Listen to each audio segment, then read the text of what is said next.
Welcome to Smart Wealth with Joshua. Your daily stock analysis and catalyst talk. Today we're looking at strategy. If you find our talks useful, please consider subscribe, like, and comment underneath. So imagine taking a really boring, just run-of-the-mill enterprise software company, right? Sure. The kind that sells, back office analytics tools and standard licenses. Right, totally standard stuff. Yeah, and then completely gutting its core purpose to turn it into this massive, heavily leveraged vault. And not just any vault, a vault hoarding roughly 3.6% of the world's digital gold. Which is just staggering when you really think about it. It is, and that is exactly what Strategy has done. I mean, the software side of their business at this point is practically a historical footnote. What we are looking at today is a publicly traded company that has fundamentally engineered itself into, well, an aggressive accumulation vehicle for a single digital asset. Yeah, that's really the only way to describe it now. And so we need to figure out, if this is the greatest asymmetric wealth-building vehicle of our generation, or if it's basically a high-wire act that's completely destined to collapse. Yeah, and to truly grasp the magnitude of what you're describing, you really have to visualize the sheer scale of their balance sheet right now. I mean, Strategy currently holds an astonishing 762,099 Bitcoin. Wow. Over 760,000. Right. And when you consider that there is a strict mathematical limit to how many of these coins will ever exist, capturing 3.6% of the total global supply as a single publicly traded entity it's historically unprecedented. Yeah, it's not normal. Not at all. We aren't just talking about a corporate treasury dipping its toes into a new asset class, just to hedge against inflation. We are talking about total market dominance here. Total dominance. And honestly, it's the speed and the aggression of that dominance that really jumps out to me. Because, if you're managing your own portfolio and you're watching institutional movements, you have to look at what happened in March of 2026. Oh, yeah. That month was wild. It was crazy. Across the entire global market, public firms purchased roughly 47,000 Bitcoin that month. And of that 47,000, Strategy bought 44,377. Yeah, let that sink in for a second. One company accounted for over 94% of all the purchasing power by public entities in a single 30-day window. It's effectively a monopoly on corporate accumulation. Exactly, which builds this incredibly formidable first mover and scale competitive moat. Because, if a competitor wanted to replicate this today, they simply couldn't. Right. They'd need billions and billions. Yeah, they are entirely priced out of the arena. And because of this massive, unreplicable scale, Strategy has established itself as the default proxy for Wall Street. Oh, like for traditional funds. Right. Think up at traditional fund managers. They often have strict mandates Yep. where they are only legally allowed to hold equities. So they cannot hold spot digital assets directly, or maybe they just don't want the technical headache of self-custody. Sure. Nobody wants to lose a hard drive with billions on it. Exactly. Yeah. So if those managers want exposure to this asset class for their clients, they have almost no choice but to buy Strategy stock. I was sketching this out earlier, just trying to build a mental model for myself, and here's the analogy I keep coming back to. Okay, let's hear it. It's as if they've built a bank, right? But instead of hoarding fiat cash to lend out and earn, a small interest spread, they're exclusively hoarding digital gold. I like that. Right. And they're using some of the most aggressive financial engineering we've ever seen to constantly build a bigger vault. Yeah. Their traditional revenue in the software sense is meaningless. Their true earnings metric is just the appreciation of this treasury. Yeah, and I'd actually take that a step further. They've completely subverted the traditional definition of corporate earnings. How so? Well, usually a company generates value by manufacturing a product for less than it costs to sell, right? Basic economics, yeah. Right. But here, the earnings engine is purely the spread between their cost of borrowing and the upward price action of the Bitcoin they hold. Ah, I see. So as long as the digital asset appreciates at a higher percentage rate than the interest they're paying on the capital they raised to buy it. Then they're in the green. Exactly. They generate massive compounding value for the shareholders. It creates this relentless flywheel effect. Okay, but you just mentioned the cost of borrowing and raising capital, which frankly brings us to a glaring multi-billion-dollar problem. Yep, the funding. Right. You don't just buy up 94% of the market's monthly supply with pocket change. That requires billions. And traditionally, if a company wants to buy something massive, they really have two terrible choices. Debt or dilution. Exactly. They either take on crippling, company-destroying debt, or they issue a tidal wave of new common stock.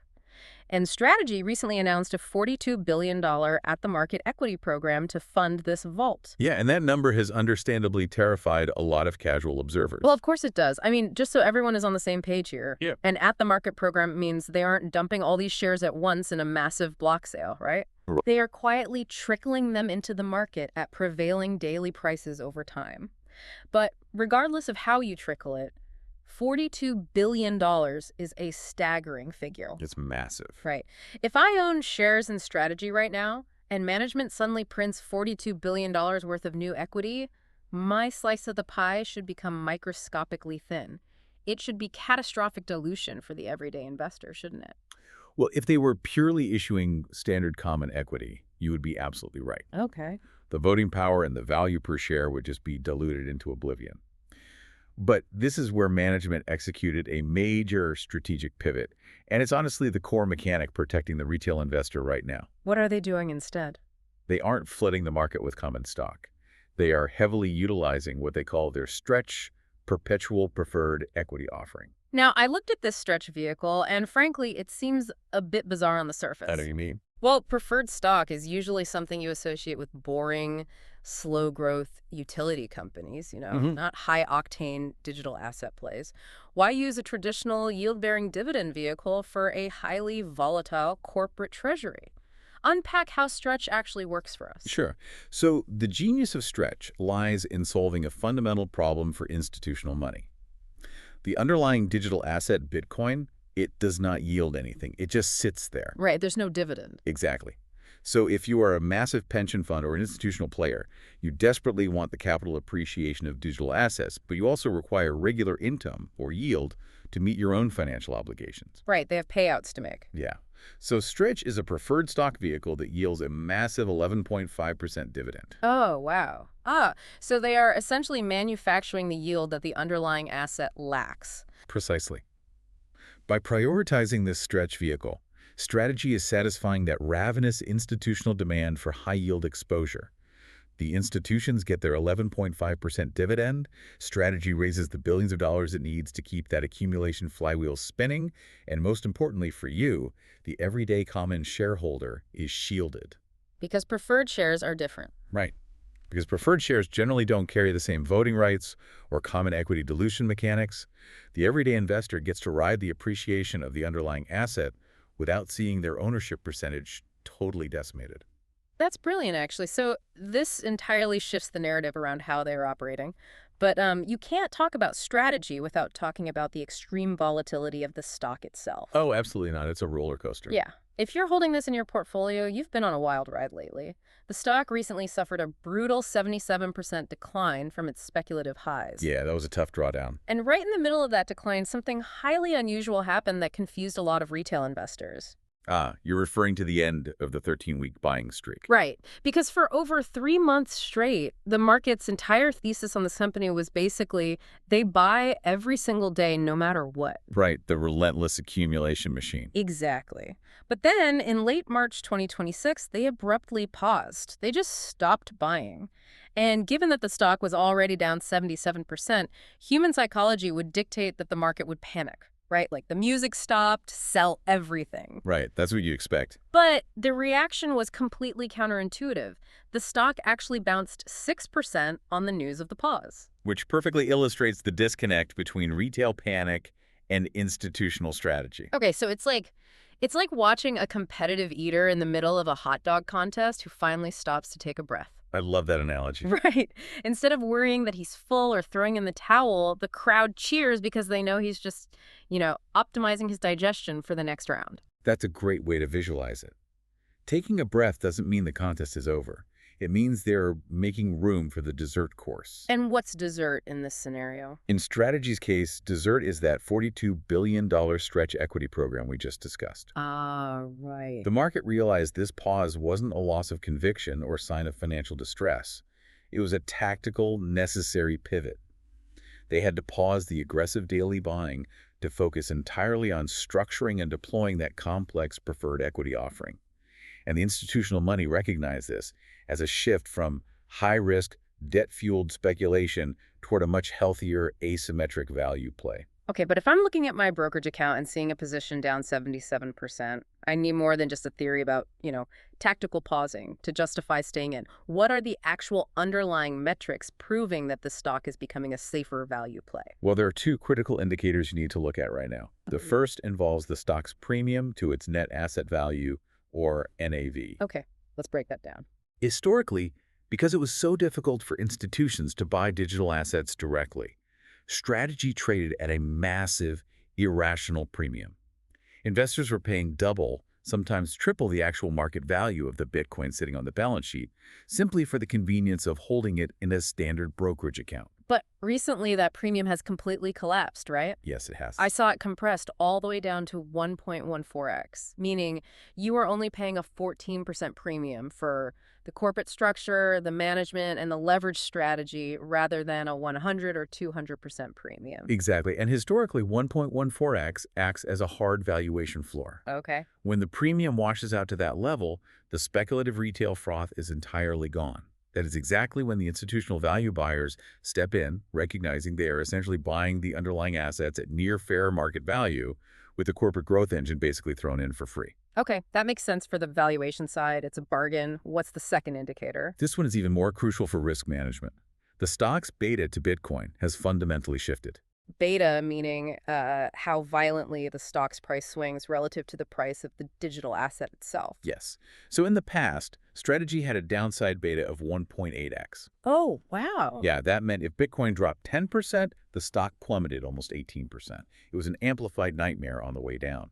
But recently, analysts are tracking that the downside beta has compressed all the way to 0.4x. Wait, I need to stop you there because a beta shifting from 1.8 to zero point 0.4 sounds like financial magic. How does a stock magically stop falling as hard as the very asset it relies on for its entire valuation? It's not magic, I promise. It goes right back to the stretch equity we talked about. Oh, really? Yeah, because Stretch pays that massive 11.5% dividend, it creates a structural price floor. Hmm. If the stock starts dropping too far because the digital asset is taking a hit, traditional yield-hunting investors will swoop in just to buy that massive dividend yield. Oh, I see. That intense buying pressure for the yield actually catches the falling knife, preventing the stock from free-falling at the same rate as the underlying digital asset. The market is finally valuing the strength of the capital structure, not just purely tracking minute-by-minute crypto price swings. That is fascinating. The dividend itself basically acts as a parachute. Exactly. And this newfound resilience in the stock is aligning perfectly with a massive shift in the broader macroeconomic landscape, which I guess brings us to the catalyst calendar. Yeah, let's talk about what's coming up. If we are holding this as a value play, what are the specific triggers over the next 3 months that could cause a massive upward re-rating? The primary macro driver is simple. Bitcoin just snapped a brutal 5-month losing streak. Oh, finally. Right. We are seeing major technical trend lines breaking, fresh institutional inflows, and the broader market is currently projecting an $80,000 outlook for the asset in the near term. Which is the magic number for strategy. Oh, absolutely. Because if you look at their balance sheet, the average acquisition cost across all 762,099 of those coins is roughly $76,000. Right now, they are hovering right around that break-even point. Yeah, it's very close. But if the asset pushes toward $80,000, it essentially flips their entire massive treasury from a break-even liability into a compounding unrealized gain. Yeah, that $76,000 threshold is the ultimate validator. Crossing it proves to the capital markets that the leveraged accumulation model works. And to accelerate that, there are heavy rumors right now that the strategic buying pause is already over. Oh, really? Yeah, the speculation is that a new purchase announcement could hit the tape as early as next Monday. Wow. Okay. So if they announce new buying, it signals to Wall Street that the stretch equity vehicle was a complete success, they raised the cash they needed, and the flywheel is spinning again. But looking a bit further out into Q2 of 2026, the real operational catalyst is going to be the deployment speed of that $42 billion at the market equity program, right? Like, how fast can they issue those preferred stretch shares, and how quickly does that translate into continuous, relentless buying pressure? Precisely. The market really wants to see the velocity of that capital deployment. But, before we get to Q2, we have the Q1 earnings update right around the corner. And for this specific call, you shouldn't be looking at software revenue or standard EPS metrics. So what should we be listening for then? You need to listen for updates on the cleanliness of their capital structure. Specifically, you want to hear management confirm a significant reduction in their outstanding convertible debt, ideally replaced by the proceeds from the perpetual stretch equity. Wait, before we move on, you casually threw out convertible debt there. Ah, For those of us who hear debt and just think of like a standard fixed rate mortgage, why is convertible debt a systemic boogeyman here? so think of convertible debt as a loan with a ticking clock in a trapdoor. You borrow money, but if the stock price hits certain triggers, or if the maturity date arrives, the lenders can convert that debt into common stock. Oh, yikes. Yeah, it creates a massive overhang of potential dilution, and it imposes strict repayment timelines.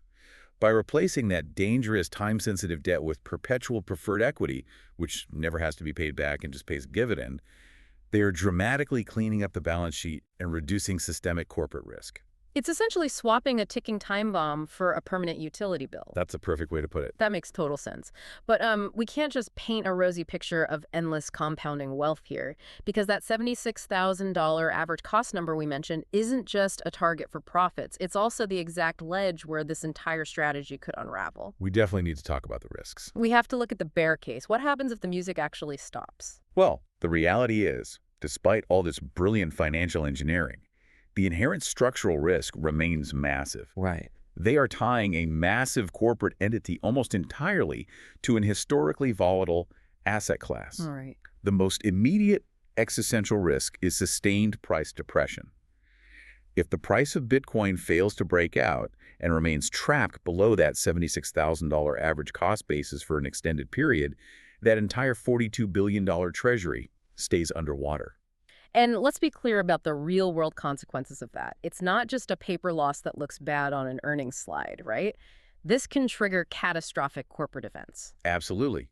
When a treasury of this size goes deeply underwater, you run the risk of triggering debt covenants. And those are. When Strategy borrows money from institutional lenders, those lenders put strict legal conditions in place. If the collateral, the digital assets, drops too far in value, those lenders can panic. They can demand immediate repayment, or worse, they can force the liquidation of the assets at the absolute bottom of the market just to recoup their capital. That would be brutal. It would. Furthermore, being significantly underwater means the broader capital markets will simply shut you out. You can't issue new debt, and you certainly can't sell preferred equity if the market thinks you're insolvent. Which brings up the looming doomsday scenario with that $42 billion stretch equity program. We talked about how Stretch protects the common shareholder by offering a high dividend to institutions. But what if the broader market suddenly loses its appetite for that 11.5% yield? That's the real question. Right. What if macroeconomic interest rates shift, or institutional sentiment sours, and Stretch simply fails to attract enough buyers? That is the nightmare feedback loop right there. If management is contractually or philosophically committed to executing this $42 billion accumulation plan, but they can't sell the preferred Stretch equity to fund it, they'll be forced to pivot back to aggressive common stock issuance. And there is the death spiral. Yep. If they are forced to issue common stock at depressed share prices just to buy an asset that isn't appreciating, they are diluting existing shareholders faster than the asset value grows. Exactly. The share price drops further because of the dilution, so they have to issue even more shares the next month to buy the same amount of the asset, which dilutes the shares further. It's just a textbook race to the bottom. Which is why we have to view this objectively. They have removed a tremendous amount of operational risk through the Stretch pivot. The compressed NAV premium and the buffered downside beta make this incredibly attractive from a value perspective. Sure. But they cannot, under any circumstances, remove the underlying market risk of the digital asset itself. So bringing this all into focus for your portfolio, based on the fundamental accumulation dominance, the brilliant pivot to preferred yield-bearing equity, the technical exhaustion of the recent sell-off, and the looming macro catalysts on the calendar, Strategy earns an 8 out of 10 bullish score. We classify this strictly as a medium-term hold, looking at a 6 to 12-month horizon. The entire thesis here relies on the broader macro cycle successfully reversing into a projected bull run above that $76,000 cost basis.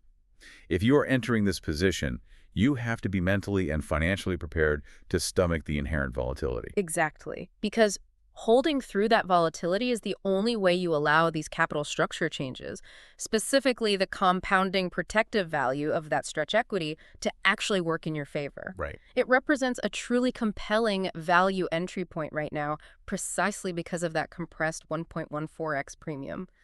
But, before we wrap up today, there is a larger philosophical question here that I just can't shake, and it's something I want you to ponder as you look at this sector. Oh, it's the ultimate paradox of this entire corporate experiment. It really is. We are watching a single, publicly traded corporation successfully engineer itself into a massive centralized bank for a digital asset. Right. But if you look at the genesis of this asset, it was specifically designed to be decentralized. It was built specifically to avoid centralized institutional control. Yeah, that was the whole point. Right. So what happens when a single company, guided by a single CEO and a single board of directors, continues to accumulate and eventually holds an overwhelming monopolistic percentage of a supposedly decentralized currency's entire global supply? That's the billion-dollar question. Does the ultimate decentralized asset ironically become centralized on one corporate balance sheet? And if it does, what does that mean for the fundamental value of the asset itself? It's a systemic question that the market hasn't even begun to fully grapple with yet. It really is, and it's something we'll definitely be watching closely as this unfolds. Thank you for joining us for today's wealth building analysis. We hope this gave you a clearer picture of the financial engineering at play here, the true risks, and the asymmetric upside potential. Until next time, stay curious and keep analyzing.